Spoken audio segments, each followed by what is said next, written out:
ശ്രീ സലീം മടവൂർ, പശ്ചിമേഷ്യ പുകയുകയല്ല കത്തുകയാണ്, അങ്ങോട്ടും ഇങ്ങോട്ടും അടി തുടരുകയാണ്. ഇങ്ങനെ പോയാൽ എന്തായിരിക്കും സംഭവിക്കുക?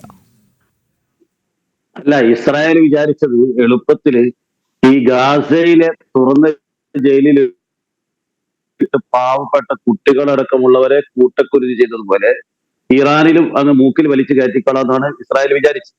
ഈ നിങ്ങളുടെ ജനം ടി വി അടക്കം ഇന്ത്യയിലെ സംഘപരിവാറുമായിട്ട് ബന്ധമുള്ള എല്ലാ ശക്തികളും എല്ലാ മാനസിക പിന്തുണയും ഇസ്രായേലിന് കൊടുത്തുകൊണ്ടിരിക്കുകയാണ്. ഇവിടെ മാത്രം ലോകത്ത് ഇസ്രായേലിനെ ഏറ്റവും കൂടുതൽ പിന്തുണയ്ക്കുന്നത് ഇന്ത്യയിലെ സംഘപരിവാറാണ്. ലോകത്ത് ഒരു രാജ്യത്തും ഇതുപോലെ പിന്തുണ കൊടുക്കുന്നില്ല. എല്ലാവരും ഇവരുടെ അമേരിക്ക പോലും മനുഷ്യത്വരഹിതമായ പട്ടിണിക്കിടുന്നതിനെ ശക്തമായി എതിർത്തുകൊണ്ടുള്ള ഒരു നിലപാട് സ്വീകരിക്കുമ്പോൾ ഇന്ത്യയിലെ BJPയും സംഘപരിവാർ രാഷ്ട്രീയവും മാത്രമാണ് ഈ കൂട്ടക്കുരുതിയെ പിന്തുണയ്ക്കുന്നത്. ഇറാനോടുള്ള ഭാരതത്തിന്റെ സമീപനം എന്താണ്? അതുകൂടെ പറഞ്ഞിട്ട് പോ സലീം മടവൂർ. ഇറാനോടുള്ള ഭാരതത്തിന്റെ സമീപനം, ഇറാനോട് സമാധാനത്തിലേക്ക് വരണമെന്നാണ് ഇന്ത്യയുടെ അത് ഞാൻ ഇന്ത്യയുടെ അഭിപ്രായം അല്ലല്ലോ പറഞ്ഞത്, സംഘപരിവാറിന്റെ അഭിപ്രായമല്ലേ ഞാൻ പറഞ്ഞത്. ഇന്ത്യയിൽ സംഘപരിവാറല്ലല്ലോ കാര്യങ്ങൾ തീരുമാനിക്കുന്നത്. ഭാരതത്തിൽ ഒരു ഭരണകൂടം ഉണ്ടല്ലോ, പ്രധാനമന്ത്രി നരേന്ദ്രമോദി. അല്ല, നരേന്ദ്രമോദി സംഘപരിവാറുകാരനാണ്. സംഘപരിവാറാണോ ഈ കാര്യങ്ങളൊക്കെ തീരുമാനിക്കുന്നത്? നയതന്ത്ര ബന്ധങ്ങളിൽ തീരുമാനം എടുക്കുന്നത് സംഘപരിവാറാണോ? പറഞ്ഞതിനോട് എനിക്ക് യോജിപ്പില്ല. താങ്കൾ ഭാരതത്തിന്റെ നിലപാട് പറയൂ, അല്ലാതെ സംഘപരിവാറിന്റെ നിലപാടല്ല പറയുന്നത്. സംഘപരിവാറിന് അങ്ങനെ തീരുമാനമെടുക്കാൻ പറ്റില്ല. ഭാരതത്തിന്റെ നിലപാട് ഇക്കാര്യത്തിൽ രണ്ട് രാജ്യങ്ങളിൽ പിണക്കാത്ത നിലപാടാണ് നിലവിൽ സ്വീകരിക്കുന്നത്. അങ്ങനെ പറയും. ഇറാന് നേരെ യാതൊരു പ്രകോപനവും ഇല്ലാതെ ഇസ്രായേൽ ആക്രമിക്കുന്ന സമയത്ത് അത് തെറ്റാണ് എന്ന് പറയാം. പണ്ടൊക്കെ നമ്മള് ഇസ്രായേലിന്റെ ഇത്തരം പ്രവർത്തനങ്ങളെ പരസ്യമായിട്ട് തള്ളിക്കളയുന്ന ഒരു രാജ്യമാണ്. അപ്പോ ഏതായാലും ഇപ്പോ അല്പം നിഷ്പക്ഷതയിലെങ്കിലും നിൽക്കുന്നുണ്ട്. കാരണം ഇന്ത്യയും ഇറാനും തമ്മിൽ ധാരാളം ഇടപാടുകളുണ്ട്. നമ്മുടെ പാചകവാതകത്തിന്റെ കാര്യത്തിലായാലും പെട്രോളിയം ഉൽപ്പന്നങ്ങളുടെ കാര്യത്തിലായാലും ഇറാനുമായി ധാരാളം ബന്ധമുണ്ട്.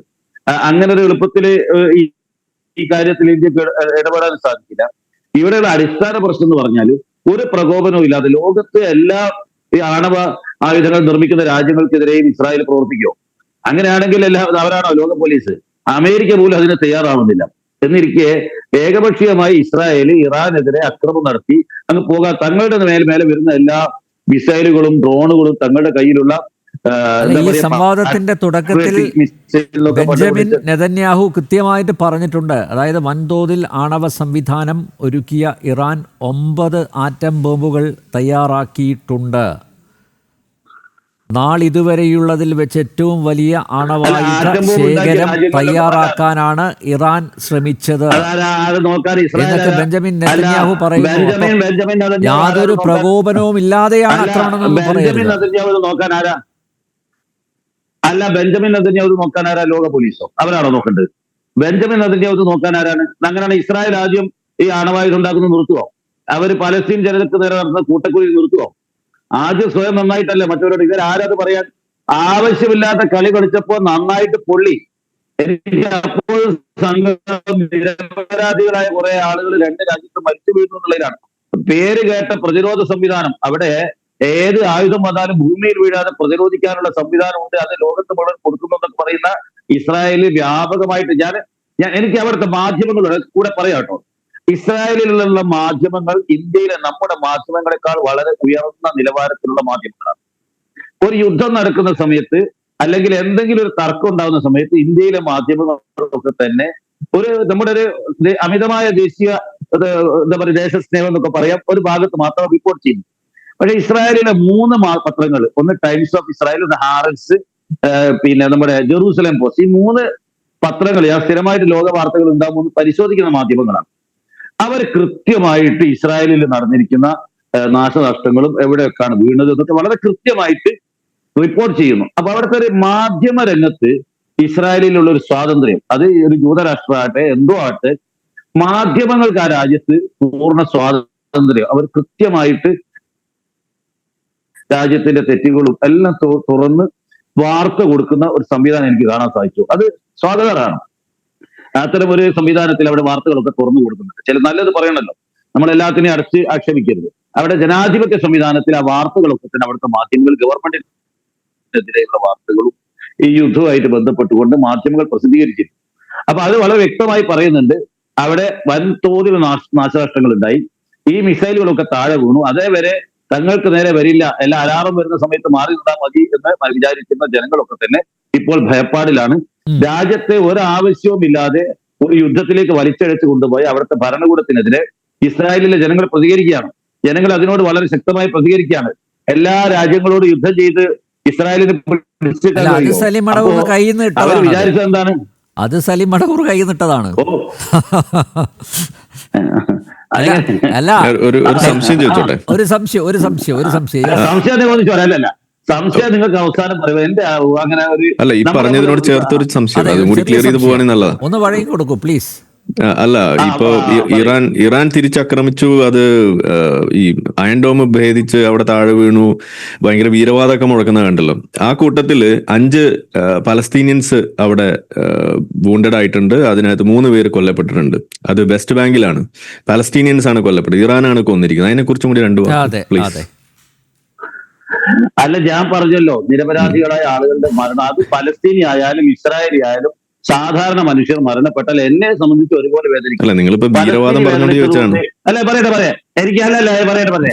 ആരിഫ് ഹുസൈനെ പോലെ കുറച്ച് മുസ്ലിങ്ങൾ മരിച്ചാൽ സന്തോഷവും, മറ്റു കുറച്ച് അബുദായി പിന്നെ ആളുകൾ മരിച്ചാൽ വേഷം, അങ്ങനെ എനിക്കില്ല. എനിക്ക് മനുഷ്യന്മാരാണ് എന്റെ മുന്നിൽ. അത് ഹിന്ദു ആയാലും മുസ്ലിം ആയാലും ക്രിസ്ത്യാനി ആയാലും ജൂതനായാലും ആര് മരിച്ചാലും യുദ്ധത്തിൽ നിരപരാധികൾ മരിക്കപ്പെടുമ്പോൾ കൊല്ലപ്പെടുന്ന സമയത്ത് അതിൽ വേദനിക്കും. അതിൽ വേറെ രണ്ടാമത് അങ്ങനെയാണെങ്കിൽ കഴിഞ്ഞ ദിവസം അവിടെ ഭക്ഷണ വിതരണം നടത്തിയ ആളുകൾക്ക് നേരെ ഹമാസ് വെടിവെച്ചിട്ട് ഒരു 30 പേരെ കൊന്നു. അതും കൂടി ഒന്ന് അപലപിക്കും. പച്ചക്കള്ളല്ല, വാർത്തയാണ് ഇവിടെ ഉള്ളത്. ഡ്രോൺ ഫുട്ടേജ് ഇവിടെ ഉണ്ട്. ശരി, ഇപ്പൊ നിങ്ങൾ ഇസ്രായേലിന്റെ വാർത്തയെ കുറിച്ചിട്ട് ഇപ്പൊ പൊക്കി പറഞ്ഞു. അപ്പൊ ഇപ്പൊ ഇസ്രായേലിന്റെ വാർത്ത കൊള്ളിലുണ്ടായോ? അപ്പൊ ഇപ്പൊ ഒരു നാട്ടു വായിലേക്ക് ഇട്ടിട്ടില്ലല്ലോ മാധ്യമത്തെ. ഇപ്പൊ പൊക്കി പറഞ്ഞിട്ട് 5 മിനിറ്റ് പോലായിട്ടില്ല. ഞാൻ പറയട്ടെ, അപ്പൊ തെറ്റി. അത് ഞാൻ പറയുമല്ലോ, ഇത് ഇസ്രായേലി മാധ്യമം മാത്രമൊന്നുമല്ല. വാഷിംഗ്ടൺ പോസ്റ്റ് അവര് പബ്ലിഷ് ചെയ്ത വാർത്ത അവര് തിരിച്ചെടുത്ത് മാപ്പ് എഴുതി പബ്ലിഷ് ചെയ്തു. അത് നിങ്ങൾ അറിഞ്ഞോ?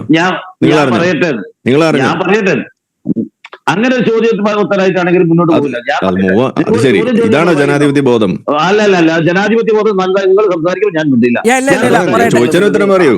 നിങ്ങൾ ഈ സോഴ്സിനെ ഡിസ്ക്രെഡിറ്റ് ചെയ്തിട്ട് നിങ്ങളുടെ വാദം ജയിക്കാന്ന് പറഞ്ഞു കഴിഞ്ഞാൽ ആ പരിപ്പ് ഇവിടെ വേവില്ല. ആ കാലമൊക്കെ കഴിഞ്ഞിട്ടുണ്ട്. നിങ്ങൾ പറയുമ്പോൾ നിങ്ങളെ ആരിഫ് ഹുസൈൻ ചർച്ച നടത്തുകയാണെങ്കിൽ പിന്നെ അനിൽ നമ്പ്യാർ മാറി ചർച്ച നടത്തില്ല. അദ്ദേഹത്തിന്റെ സമയത്ത് അദ്ദേഹത്തിന് പറയാം. അപ്പോ അവിടെ ഇസ്രായേൽ പലതരം പ്രചരണം നടത്തുന്നു. അവിടെ ഭക്ഷണം കൊടുക്കുന്ന പാവങ്ങളെ പോലും വെടിവെച്ച് കൊല്ലുന്നു. എത്ര കുട്ടികളെ ആശുപത്രികളൊക്കെ കൊന്നൊടുക്കിക്കൊണ്ട് ആ രൂപത്തിൽ വളരെ ക്രൂരമായ പൈശാചികമായ സമീപനമാണ് ഇസ്രായേലിന്റേത്. ഒരിക്കലും സമാധാനം എങ്ങനെ ഇസ്രായേലിലെ കുട്ടികളെ കൊല്ലപ്പെട്ടിട്ടൊക്കെ തെറ്റാണ്, ഒരിക്കലും പാടില്ല. നമ്മൾ അതിനൊക്കെ എതിർക്കുന്നല്ലോ. ഞാൻ പറഞ്ഞു വരുന്ന ആ യുദ്ധത്തിൽ നിരന്തരമായിക്കൊണ്ട് ഇസ്രായേൽ ആ രൂപത്തിൽ ചെയ്തുകൊണ്ടിരിക്കുന്നു. നിരന്തരമായിട്ട് കൂട്ടക്കൊല ചെയ്ത് ഭക്ഷണം കൊടുക്കുന്ന സ്ഥലത്ത് നിങ്ങളാണ് ആ പ്രശ്നം ഇപ്പോൾ കൊണ്ട് പറഞ്ഞത്. അപ്പോ ഇസ്രായേലിനെ സംബന്ധിച്ചിടത്തോളം എല്ലാ രാജ്യങ്ങളെയും നശിപ്പിക്കണം. അവർക്ക് പ്രതിരോധം ഉണ്ടാക്കുന്ന അല്ലെങ്കിൽ ഏതെങ്കിലും ഒരു ശക്തി മധ്യപൂർവ്വദേശത്ത് ഏതെങ്കിലും ഒരു രാജ്യം വളർന്നു വരുന്നുണ്ടെങ്കിൽ അതിനൊക്കെ തകർക്കണം. അതിന് കാരണം ആണവായുധമുണ്ട്. ഈ ആണവായുധം നോക്കാൻ ഇസ്രായേൽ ആരാണ്? അത് നോക്കേണ്ട ആള് UN അല്ലേ? അതിന്റെ സംവിധാനങ്ങളില്ലേ? ലോക രാജ്യങ്ങൾ ഒത്തൊരുമയോട് ചർച്ച ചെയ്ത് അങ്ങനെ ഒരു സംവിധാനം ഇപ്പൊ ഇല്ലല്ലോ. പോലീസ് അങ്ങനെ വേണല്ലോ, ആ സംവിധാനം മുഖേന ഒരു ഔദ്യോഗിക സംവിധാനം അല്ല, അങ്ങനെ ഔദ്യോഗികമായി ഉണ്ടല്ലോ. അല്ലെങ്കിൽ ഐക്യരാഷ്ട്രസഭ ഉണ്ടല്ലോ, എല്ലാ വിഷയത്തിലും അവരല്ലേ ഇടപെടുന്നത്. അപ്പൊ ആ ഒരു സംവിധാനത്തിലൂടെ ഇതിനെ നേരിടുക എന്നല്ലാതെ ഈ ലോക രാജ്യങ്ങളെല്ലാം ഇത്തരത്തിലുള്ള ആണവായുധങ്ങളുടെ നിർമ്മാണത്തിൽ നിന്ന് പിന്മാറുന്ന ഒരു പൊതു സമീപനത്തിലേക്ക് കാര്യങ്ങൾ കൊണ്ടുവരാതെ ഏതെങ്കിലും ഒരു രാജ്യം മാത്രം ഇത് ഇല്ലാതാക്കണം, അത്തരം ആയുധം നിർമ്മിക്കരുത് എന്നൊക്കെ പറഞ്ഞുകൊണ്ട് അവരെ പോയിട്ട് ആക്രമിക്കുക എന്നുള്ളത് അംഗീകരിക്കുന്ന നല്ല സമീപനമല്ല, ശരിയല്ല. അങ്ങനെ ആക്രമിച്ചപ്പോൾ അവർക്കും പൊള്ളി. പക്ഷെ ഇതിലൊക്കെ സങ്കടം, നിരപരാധികളാണ് കൊല്ലപ്പെടുന്നത്. ഒന്നും അറിയാത്ത പാവങ്ങൾക്കാണ് ഇതിലൊക്കെ വേദന അനുഭവിക്കേണ്ടി വരുന്നത്. ഏതായാലും ഇസ്രായേലിന്റെ പുകൾപെറ്റ ആയുധങ്ങൾ അയൺ ഡോമൊക്കെ ഉപയോഗിച്ചുകൊണ്ട് ആ മണ്ണിൽ, അത് എവിടെയോ ആവട്ടെ, ആ മണ്ണിൽ ഈ മിസൈൽ വീണു എന്ന് പറയുമ്പോൾ ഇസ്രായേലിന്റെ സൈനിക ശക്തി, ലോകം മുഴുവൻ ഇത്തരത്തിലുള്ള ആയുധങ്ങൾ കയറ്റി അയക്കുന്ന ഇസ്രായേലിന്റെ സൈനിക ശക്തിയെ കുറിച്ച് ചോദ്യം വരുന്നു എന്നാണ് ഞാൻ പറഞ്ഞു വന്നത്. അപ്പോൾ സലീം മടവൂരിന്റെ അഭിപ്രായത്തിൽ ടെല്ലവീവിലാണ് ഏറ്റവും കൂടുതൽ നാശനഷ്ടങ്ങൾ ഉണ്ടായത്. ടെഹ്റാനിൽ വലിയ നാശനഷ്ടങ്ങളൊന്നും സംഭവിച്ചിട്ടില്ല. മാത്രമല്ല ഇസ്രായേലിന്റെ പ്രതിരോധ സംവിധാനങ്ങളൊക്കെ നിഷ്പ്രഭമാക്കാൻ താങ്കളുടെ വാക്കുകളിൽ നിന്ന് ഞാൻ വായിച്ചെടുത്താണ് കേട്ടോ. താങ്കളുടെ വാക്കുകളിൽ ഞാൻ വായിച്ചെടുത്താണ്. ഞാൻ പറഞ്ഞിട്ടില്ല.